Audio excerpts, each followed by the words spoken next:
Anytime you talk about the outline of a section or a part of the Old Testament, you have to keep in mind that, with rare exception, biblical writers did not write their stories or their poems and the like with an outline in mind, as if now I'm on part 1, now I'm on part 2, now I'm on part 3. Instead, what we're talking about is interpreters looking at texts that were written and finding patterns that are identifiable, which means then that every outline is using certain criteria to analyze the structure and the logical connections. And depending on what criteria you use, you're going to come up with different outlines.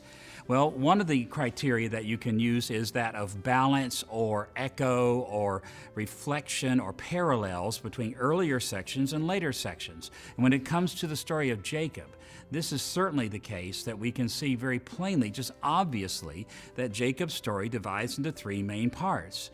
The middle section of chapters 29 to 31 is where Jacob's with Laban. That's the centerpiece of this story of Jacob's life, because on the front side of that, you have the events between Jacob and Esau. And on the back side of that, you have events concerning Jacob and Esau. So obviously then, the story of Jacob divides into these three main parts. And the first part correlates with the last part, and the middle section on Jacob and Laban in chapters 29 to 31 is something of a hinge or a transition piece between that first and that last part. Now, you could call that a chiasm if you want to, and to say that the centerpiece is the crossing of the two others and that sort of thing.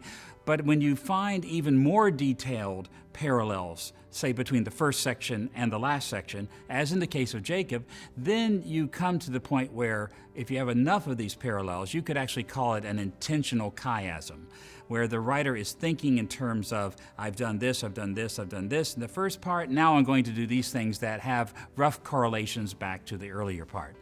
The biggest problem, though, with identifying chiasm is the way people treat them, the way they understand their interpretive significance. Naturally, it almost seems inevitable that people want to say that the centerpiece of a chiasm is the most important part. But that just isn't always the case. In the case of Jacob's story, it'd be hard to prove that Jacob and Laban together, that middle section of his life, is the most important part of the story of Jacob. Better way to go at this is to say that what's most important from a chiasm, from noticing chiastic structures, is that one part correlates with another.